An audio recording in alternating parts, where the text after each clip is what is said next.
अस्सलाम वालेकुम नाजरीन, मैं हूं आपका होस्ट शनावर अली और आप देख रहे हैं मैसेज टीवी। आज हमारे साथ एक ऐसे शख्स मौजूद हैं जिनका दावा है कि उनके पास दुनिया की सबसे महंगी और खालिस तरीन खुशबू हैं। जी अस्सलाम वालेकुम उस्मान बेग साहब, क्या हाल चाल है? वालेकुम सलाम, अल्लाह का शुक्र जी, बहुत ठीक ठाक। मैं इंटरव्यू से पहले आपका फेसबुक जो पेज है उस्मान बेग फ्रेगनेंसेस, वो मैं स्टडी कर रहा था और उसमें मैंने एक चीज़ देखी कि दुनिया भर से अमेरिका, कनाडा, दुबई, कॉन्गो, हर जगह से आपके बारे में अच्छे रिव्यूज़ है आपकी खुशबू के बारे में। लेकिन इससे पहले मैं ये जानना चाहूँगा कि आप हमारे नाजरीन को बताइए कि खुशबू की कितनी इकसाम हैं? खुशबू की बेसिकली 3 इकसाम होती हैं। इसमें सबसे पहले नंबर पे जो टॉप पर है वो फ्रेंच फ्रेगरेंसेस हैं। जो फ्रेंच फ्रेगरेंसेस हैं ये मोस्टली यंग एज के जो लोग हैं और जो टीन एजर्स के लोग हैं 18 टू 35 एज के लोग हैं, ये इसको बहुत ज़्यादा लाइक करते हैं। इसके अंदर परफ्यूम के नोट्स होते हैं, आपको फैमिली में यूज़ कर सकते हैं। सेकंड जो फ्रेगरेंस की जो किस्म है वो है अरेबिक। जो अरेबिक फ्रेगरेंस है, जो सऊदीया से अक्सर लोग आए हुए लोग हैं या इस तरह के इन्वायरमेंट में जिसके अंदर अरेबिक ओरिएंटल टच होता है, स्वीट और लाइट धीमी फ्रेगरेंस, वो अरेबिक टच में होती है। और जो तीसरी फ्रेगरेंस की किस्म है वो है ऑर्गेनिक, देसी। जिन चीज़ों से निकल कर, जिन चीज़ों के अरक के ऊपर बाकी चीज़ें बेस करती हैं, फ्रेंच और अरेबिक, और ये डिफरेंट कंट्रीज से आती हैं, इंडिया, मलेशिया, कंबोडिया, थाईलैंड, जैसे ऊद है, मुश्क है, अंबर है, खस है, शमामा है। तो ये 4-5 चीज़ें हैं, ये सारी ऑर्गेनिक है। अंबर मछली से और खस पौधे से और ऊद जो है वो दरख्त की लकड़ी से ये निकल के आती हैं। अच्छा उस्मान भाई, मुझे एक बात बताइए, मैंने सुना है कि गर्मियों में एक ख़ास किस्म की एक खुशबू देसी इस्तेमाल होती है, वो कौन सी है? जी, ये असल में जो खुशबू जिसके हवाले से आप बात कर रहे हैं ना, इसका नाम है खस।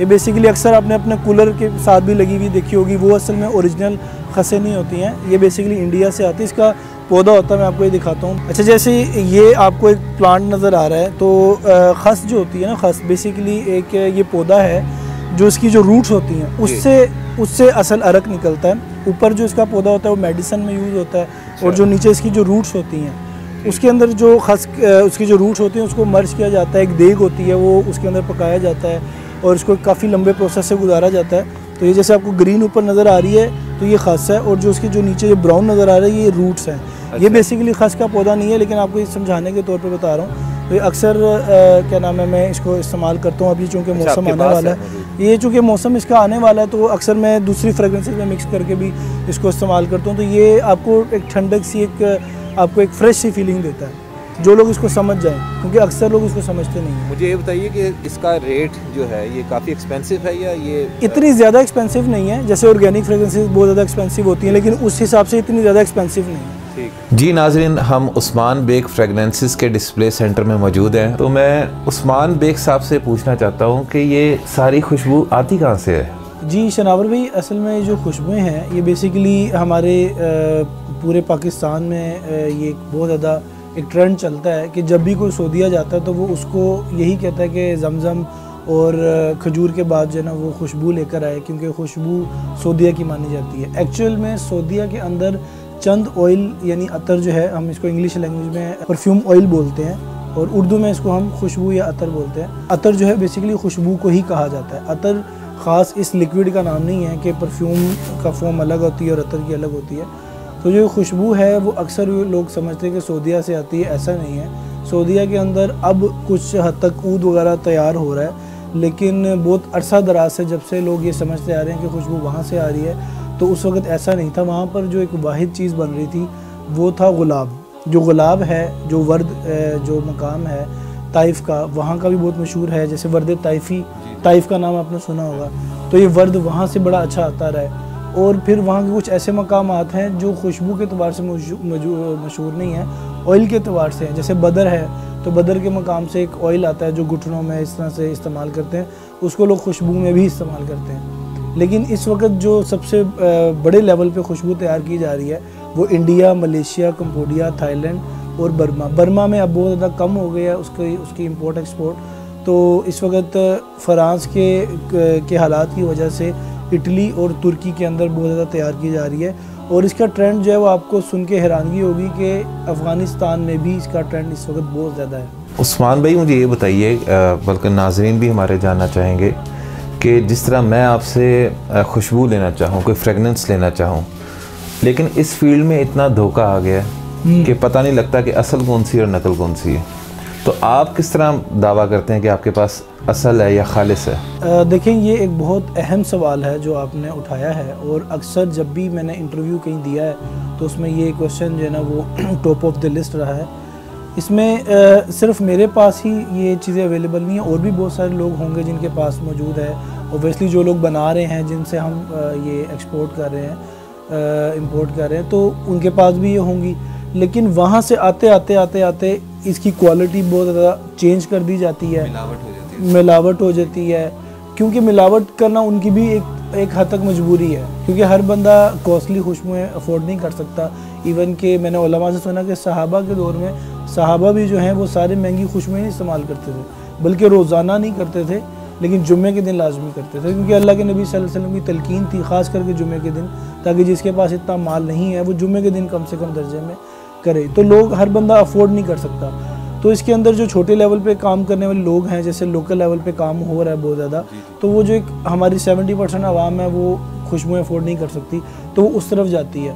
अब उनको तवक्को ही होती है खुशबू हमें अच्छी मिलेगी, लेकिन प्राइस चूँकि उन्होंने वो उस हिसाब से लगाई नहीं होती है, और उस हिसाब से आप फ्रेगरेंस ख़रीद नहीं रहे होते हो, तो आपको वो फ्रेगरेंस मिलती नहीं है। लेकिन दुकानदार ने आपको देनी है, वो आपको ये नहीं कहेगा भी ये लोकल लेवल की आप ना ख़रीदो, उसने तो आपको देनी है, क्योंकि 200, 300, 400 रुपये वाली फ्रेगरेंसेज एक बंदा देकर आपको क्या गारंटी दे सकता है। लेकिन वो ये कह देते हैं कि 24 आवर्स रहेगा। और जो मेरे पास जो फ्रेगरेंसेज हैं वो असल ये कि मुझे खुद खुशबुओं का बहुत ज़्यादा शौक़ था, अच्छी ओरिजिनल का, तो चूँकि जो मैं अपने लिए चीज़ पसंद करता हूँ वो मेरी चाहत होती है कि मैं बाकी लोगों के लिए भी वो पसंद करूँ, तो उसमें मैं कोशिश मेरी ये होती है कि हम सिलेक्टिव चीज़ें लेकर आएँ और कम चीज़ें लेकर आएँ, ताकि हमारी टारगेट ऑडियंस के पास वो टारगेटेड जो फ्रेगरेंसेज है वो पहुंच सकें। तो इसलिए मेरा दावा है कि मेरे पास जो फ्रेगरेंसेज हैं वो बहुत सिलेक्टिव और उम्दा होती है। अच्छा, अभी आपने 24 आवर्स की बात की थी, तो इतर की जो है या परफ्यूम कोई भी आप ले लें, उसकी लास्टिंग कितनी होती है? मैंने सुना है कि 3-4 दिन तक भी मतलब कि कपड़ों से खुशबू नहीं जाती, ऐसा भी होता है? नहीं, ये मतलब ये आपने 3-4 दिन का जब कहा है ना, तो मेरे पाँव की उंगलियों से लेकर सर के बालों तक मुझे गुस्सा आ गया। अच्छा। लेकिन चूँकि आप तो सवाल कर रहे हैं, ये मसला हर बंदे के साथ है। हर बंदा ये समझता है कि खुशबू एक दफ़ा लगा दो अब ये ख़त्म नहीं होगी, तो ऐसा नहीं है। खुशबू उड़ने के लिए लगी है, और खुशबू उड़ती है। मतलब आप अगर ये समझो कि मैंने खुशबू लगा ली अब ये ख़त्म ही नहीं होगी, तो ऐसा नहीं है। हाँ, खुशबू के अंदर नोट्स होते हैं, एक फर्स्ट नोट होता है, एक सेकंड नोट होता है, और एक बेस नोट होता है, यानी फर्स्ट, मिडल और बेस नोट। तो खुशबू का जो मैक्सिमम टाइम है सर्दियों के अंदर वो 13 to 14 आवर्स है, और इट्स इनफ, बहुत ज़्यादा है सर्दियों के अंदर। और अगर आप गर्मियों में देखें तो गर्मियों के अंदर ज़्यादा महंगी फ्रेगरेंसेस की लास्टिंग नहीं है, कम प्राइस वाली फ्रेगरेंसेस की लास्टिंग है। क्यों? क्योंकि जो देसी फ्रेगरेंसेस हैं, ऊद, मुश्क, ये दूसरी चीज़ें, ये कॉस्टली हैं, बहुत ज़्यादा कॉस्टली हैं। 6000 से लेकर 80,000 तक जाती हैं इनकी रेंज। लेकिन इनकी लास्टिंग गर्मियों में क्यों नहीं है? क्योंकि इनके अंदर बाकी ऑयल शामिल नहीं है जो इसकी खुशबू को फ़ौरन उठाए। ये हवा के साथ, मौसम के साथ अपने आप को लेती हैं। और जो गर्मियों की फ्रेगरेंसेस होती हैं उसके अंदर सिट्रस और लेमन बेस ज़्यादा होता है, तो इसलिए इसकी फ्रेगरेंस की जो लास्टिंग है गर्मियों के अंदर वो 7 to 8 आवर्स होती हैं, और इट्स ऑलरेडी इनफ। मतलब ये झूठ है कि 2-3 दिन तक खुशबू रहेगी? आप असल में होता क्या है कि हम कस्टमर बार बार पूछता है कि गारंटी दो, गारंटी दो, उनको बोलना पड़ता है, झूठ पे मजबूर किया जाता है। लेकिन अमूमन इसके लिए यही लफ्ज़ इस्तेमाल होता है 24 आवर्स, 24 घंटे। तो 24 घंटे यानी जब तक आप उठे हुए जाग रहे हैं तो ये आपके लिए 24 घंटे है। जब आप सो रहे हैं तो वो 8-9 घंटे, 12 घंटे तो हम वैसे ही सोते हैं, और पाकिस्तान तो वैसे ही मेरे ख्याल से 18 घंटे सोते हैं और बाकी काम करते हैं, तो ये हिसाब है। जी उस्मान भाई, अभी आपने ऑर्गेनिक ऑयल परफ्यूम्स की बात की थी या ऑर्गेनिक फ्रेगनेंस की बात की थी, तो इसके बारे में कुछ बताएं कि ऑर्गेनिक फ्रेगनेंस क्या है? जी, बेसिकली ऑर्गेनिक फ्रेगरेंस ऑब्वियसली ये इंग्लिश का वर्ड है, नेचुरल फ्रेगरेंस और देसी फ्रेगरेंस जिसको हम बोलते हैं। असल में जितनी भी पूरी दुनिया में खुशबू बन रही है ये इन्हीं ऑयल से निकलती है। ये बेसिकली बेस है, तो ये एमएल्स के हिसाब से केमिकल इंजीनियर्स इसको मेजरमेंट्स के हिसाब से बनाते हैं, तो उससे एक नई फ्रेगरेंस प्रोड्यूस होती है। बेसिक इनके पीछे जो ऑर्गेनिक फ्रेगरेंसेज हैं उनके चंद नाम हैं। एक है ऊद, तो बहुत मशहूर, और ऊद के अंदर आते हैं 3, लोकल, सिंथेटिक और ऑर्गेनिक। हम जो सेल करते हैं वो सिंथेटिक और ऑर्गेनिक सेल करते हैं। दूसरी चीज़ आ जाती है मुश्क, जो हिरन के नाफे से निकलती है। तीसरी चीज़ आ जाती है अंबर। अंबर एक मछली है, वो जो क्या करती है एक स्पेसिफिक टाइम पीरियड के अंदर उसके अंदर क्रिस्टल्स निकलते हैं, उसको खुशबू में इस्तेमाल किया जाता है। और चौथी है खस और पांचवा है वर्द यानी गुलाब।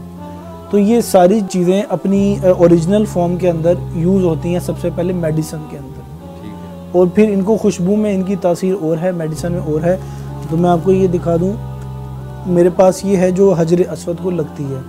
हजर अस्वद को कंपोडियन ऊद लगता है। ये एक बहुत बड़ी गलत फहमी है कि लोग ये समझते हैं कि गिलाफ़े काबा का जो नाम का अतर है यही गिलाफ़े काबा को लगता है, तो ऐसा नहीं है। ये कंपोडियन ऊद है जो उसको लगता है कंपोडिया मुलक का, कंपोडियन लकड़ी का। और इसके साथ ये है हिंदी ऊद। सहाबा के दौर के बाद जो 100 साल पहले जो फ्रेगरेंस निकल के आई, ज़्यादातर जो कहा जाता है वो इंडिया से निकली, तो वो ये ऊद हिंदी है। और ये किंग ऑफ द ऊद है, ऊद हिंदी। इसमें भी 3-4 कैटेगरीज आ जाती हैं। ये है बर्मी ऊद, बर्मी लकड़ी से, लेकिन अब नहीं आ रहा, बहुत अरसे से 3-4 साल से नहीं आ रहा। ये मेरे पास उस वक्त का पड़ा हुआ है। बर्मी मतलब बर्मा से आता है। और ऊद जितना पुराना होता है, जितनी ऑर्गेनिक फ्रेगरेंस जितनी पुरानी होती हैं, वो उतनी जो है ना वो ज़बरदस्त हो जाती हैं। ये एक चौथी चीज़ मेरे पास बड़ी इंटरेस्टिंग है। ये ऊँट की जो लकड़ी, ऊँट की जो हड्डी होती है उसके बॉडी पार्ट से ये मिलकर बनाई जाती है। और इसके अंदर अक्सर इंडियंस जो हैं वो फ्रेगरेंस को सेव करते हैं और बड़ी अच्छी है। अक्सर ही हमें जब इंडिया से आती है तो इसी में आती है। इसमें अमूमन खस और शमामा आता है। ये खस है, खस गर्मी में इस्तेमाल होती है। खस गर्मियों के अंदर जी, ऑर्गेनिक के अंदर जो सबसे ज़्यादा यूज़ होती है गर्मियों में वो खस है। पौधे जैसी, प्लांट जैसी फ्रेगरेंस होती है। और ये इंडियंस जो है वो अपनी बिरयानी में, खाने में, उसमें खस का जो वीविटर ऑयल है वो यूज़ करते हैं। तो आपका जो दावा है कि आपके पास दुनिया की सबसे महंगी तरीन खुशबू है, जी जी, वो कहाँ पे है? उसका दीदार करें। नहीं, उसमें एक नहीं है। इसका मैंने आपको बताया कि वो ये जो फ्रेगरेंसेज हैं, जैसे गिलाफ़े काबा है तो ये 50,000 55,000 की है बोतल, ये वाला पूरा नहीं। उसके अलावा ये हिंदी ऊद है, ये स्टार्ट होता है 12 ml तकरीबन 45,000 से लेकर ऑनवर्ड 85,000 तक जाता है। इसमें सयूफ़ी हिंदी ऊद है, उसके रेट्स अलग हैं, उसके ज़्यादा हैं, वो 80,000 तक है। ये बर्मी है, ये बर्मा से जब आया था उस वक्त हम ये सेल करते थे 75,000 का 12 ml, और 3 ml तकरीबन हम करते थे 25,000 का। लेकिन अब चूँकि अब ये सेल नहीं कर रहे, लेकिन अगर इसकी कीमत लगाई जाए 3 ml की, तो इस वक्त इसकी 3 ml की कीमत 43,000 है। क्योंकि ये आ नहीं रही और ये मज़ीद वक्त के साथ साथ इसकी क्वालिटी बेहतर हो रही है और बस सेव पड़ी है। और इस वक्त पूरे पाकिस्तान में बर्मा से आने वाला ऊद नहीं है। किसी के पास सेव पड़ा हो तो हो, लेकिन अभी तक मेरे सामने नहीं आया। उस्मान भाई, हम परफ्यूम वगैरह इस्तेमाल करते हैं तो वो सिर्फ जस्ट कपड़ों में अप्लाई होता है, वो इजी है। लेकिन ये जो ऑयल परफ्यूम है, इसका लगाने का तरीका क्या है? जी, ये ऑयल परफ्यूम लगाने का ये जो सवाल है, मैं ये समझता हूँ कि जितने भी हमने सेशन किए हैं उनमें सबसे बेहतरीन ये सवाल है। क्योंकि आप 1 लाख रुपए वाली फ्रेगरेंस भी ले रहे हैं, लेकिन लगाने का तरीका ना पता हो तो वो लाख रुपए ज़ाया हो गए। मैं आपको एग्जांपल के तौर पे बता देता हूँ, अक्सर मैं अपने कस्टमर्स को बताता हूँ। ये हमारा अतर है मुग़ल, मेरा फेवरेट है। ये आपसे पकड़ेगा, ये इसको हमने लगाया, यहाँ आपने एक दफ़ा लगाना है और आपने ऐसे नहीं रगड़ना, ऐसे करना है 3-4 दफ़ा। अभी आपके हाथों में फैल गया और आपने इसको हल्के हाथों से यूँ ले लेना है, उससे कपड़ों पे लगेगा। अगर आप उसको यूँ कर देंगे तो अतर ख़त्म होगा। फिर आप दूसरी दफ़ा लेंगे, फिर ऐसे करेंगे, ये फ्रंट साइड अच्छी तरह, फिर तीसरी दफ़ा लेंगे, दोबारा इसको स्विप करेंगे और फिर ये वाली जो आपकी साइड है। अक्सर लोग अंडर आर्म्स में ले जाते हैं। ये सबसे गलत चीज़ है कि खुशबू को बदबू वाली जगह पे नहीं लगाया जाता और वो स्टे नहीं करती। अच्छा उस्मान भाई, आपकी पसंदीदा खुशबू कौन सी है? जी, मेरी पसंदीदा खुशबू जो है, जितनी आपको नज़र आ रही हैं सामने, ये ज़ाहिर है जो मुझे पसंद होगी मैं वही यहाँ पर रखूँगा और वही कस्टमर्स को दूँगा। तो ये जितनी पड़ी हैं अमूमन ये सारी मुझे पसंद है। लेकिन जो ख़ास हैं, जैसे मुझे ऊद पसंद है, कंपोडी ऊद पसंद है, हिंदी पसंद है और स्विस ऊद पसंद है और ऑर्गेनिक में ख़ास पसंद है। अगर आप सिंथेटिक में चले जाएं तो मुझे अपने ब्रांड में बॉडी मस्क है, ऊदुल रहीक है, जज़रल ऊद है, विसाल ऊद है, मुग़ल है, ये सारी पसंद है। फ्रेंच में आप जाएं तो मेरे पास स्टिल है, नाइट्रा शहर 18+ है, ये मुझे बहुत ज़्यादा पसंद है।